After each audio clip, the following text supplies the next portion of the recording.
Hey guys, Aaron Sager here from aaronsagerpt.com. Come to talk to you today about how I quit smoking and sort of the benefits that I can give to help you if you're in a similar situation. Now these can also probably apply to other addictions in a way, but I thought smoking is something that I've quit before that I can help you with. So just as a little bit of a background,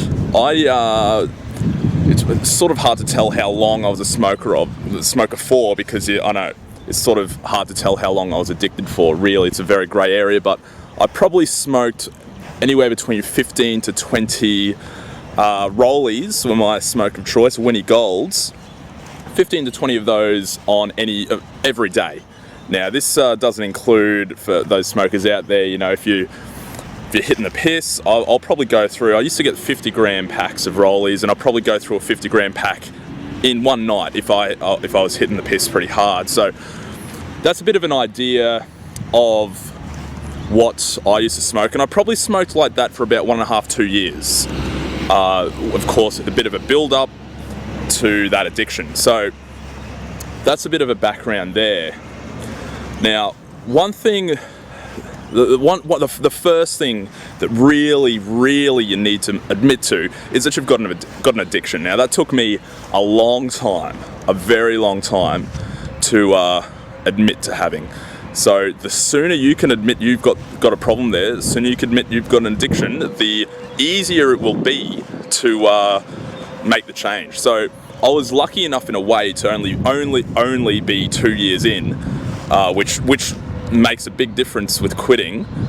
So the sooner you can admit it, the better. Now, for me, to be honest, I probably started getting addicted.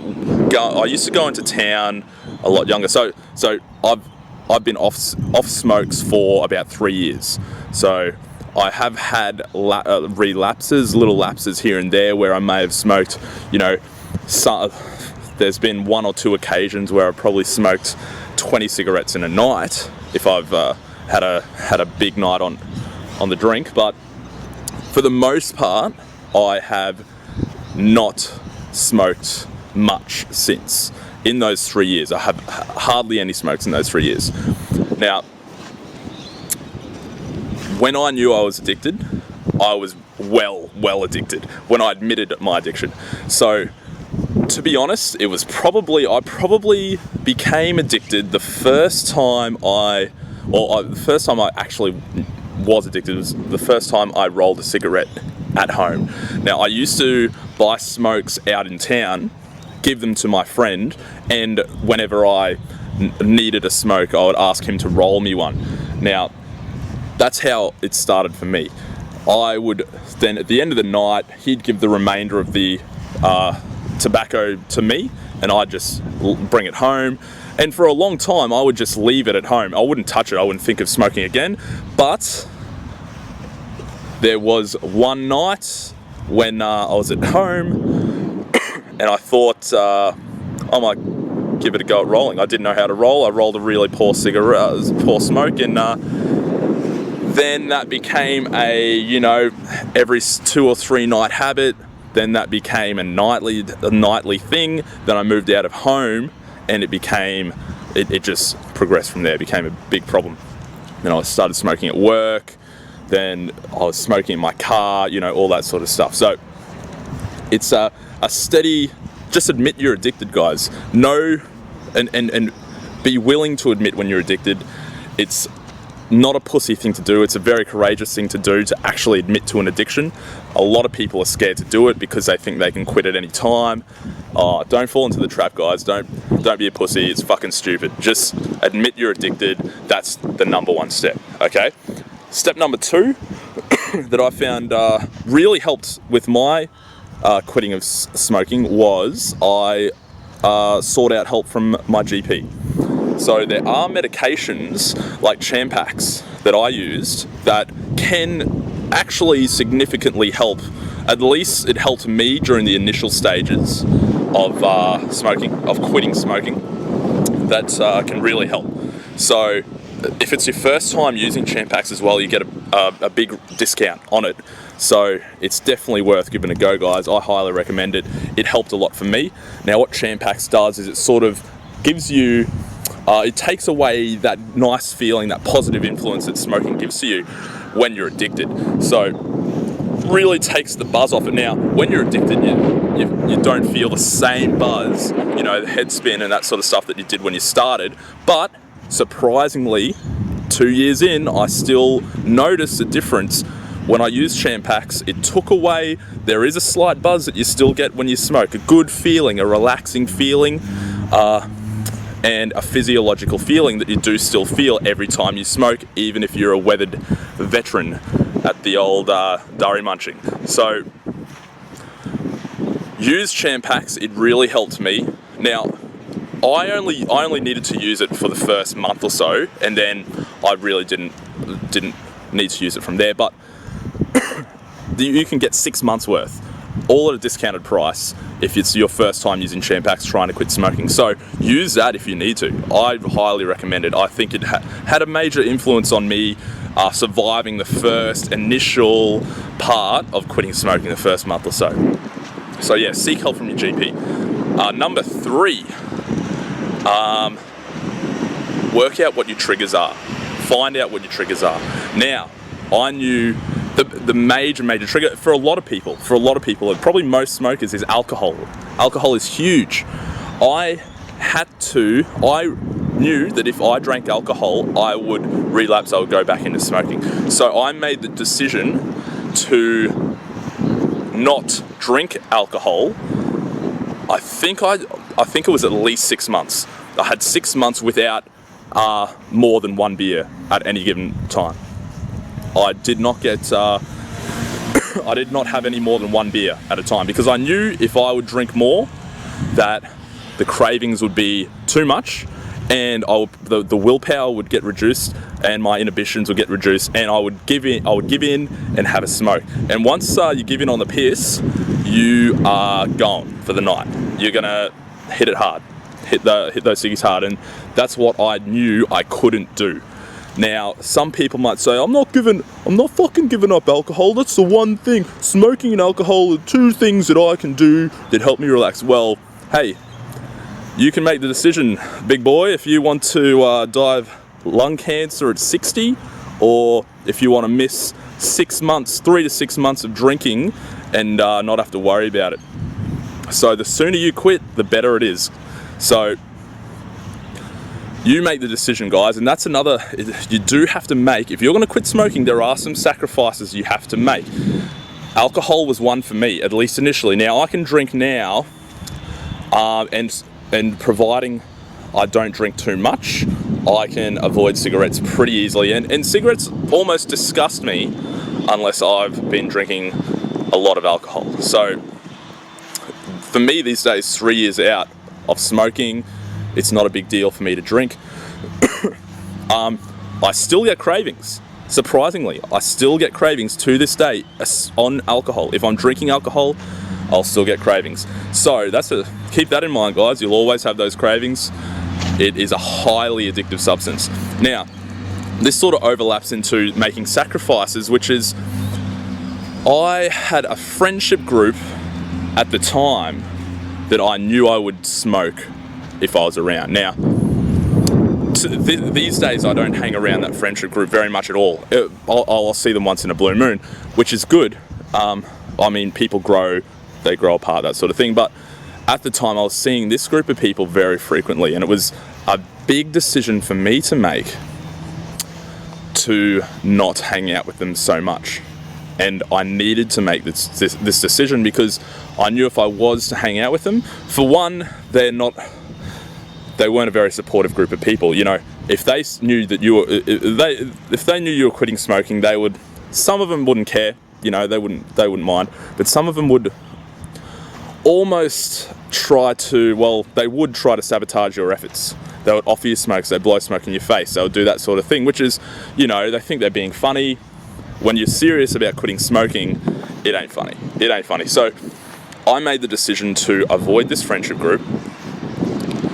And to be honest, it made me realize that sometimes smoking and alcohol might be the major things you have in common with some people. So once those are out of your life, then the commonalities aren't so much. So that's an interesting thing to think about. So just be wary that you may have to temporarily lose some friends or temporarily spend time away from friends. That's the sacrifice that you're going to have to make if you know that they will influence your likelihood of smoking.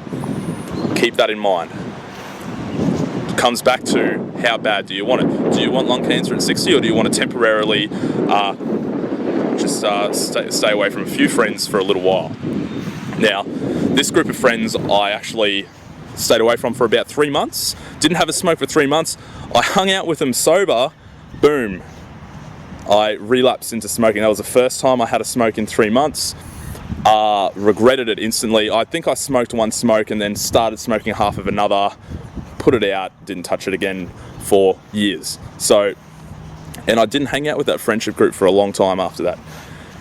So that laps onto the next point. Point number 4, expect to relapse. Okay, it's completely normal. Alcoholics Anonymous, any drug rehabilitation program, and let's be honest guys, nicotine is a drug. Okay, it is a drug. It's a harmful drug at that. The harm may not be instant, but long-term harm is guaranteed. Guaranteed. So yeah, just be ready to relapse. You are highly likely to relapse. It's almost a certainty. It's how you bounce back from that. Okay, it's how you take yourself, how you view yourself after that. Hey, look, it's all good to make mistakes.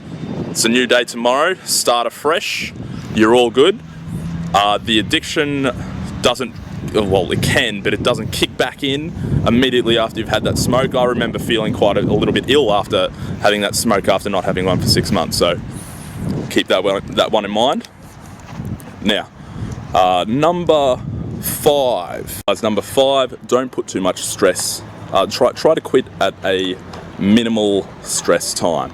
So this isn't always possible, but I was able to, I made the decision to quit at the beginning of a 7-day holiday. So that was able to kick me into a state of mind where I wasn't under too much pressure. I was away from work.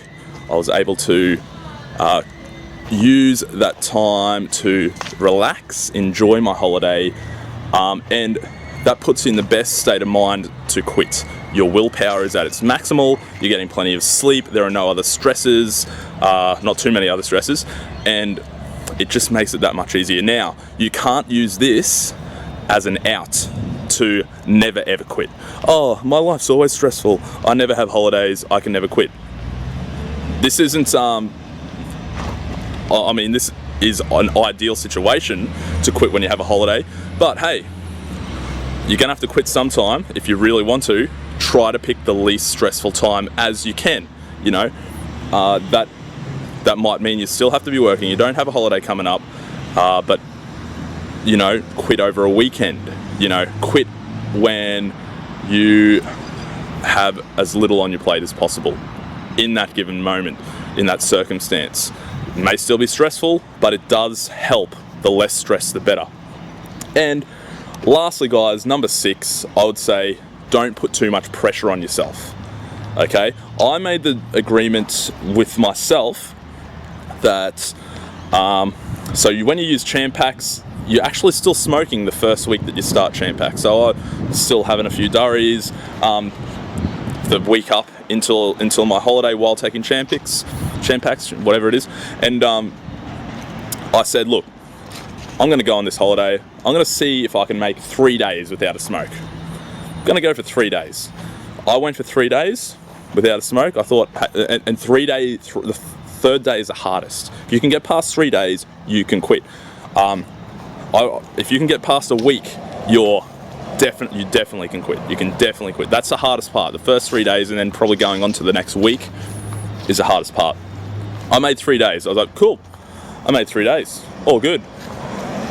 Let's make 7. Let's go 7 days. See how we go. Made 7 days. Holiday over. Back into the real world.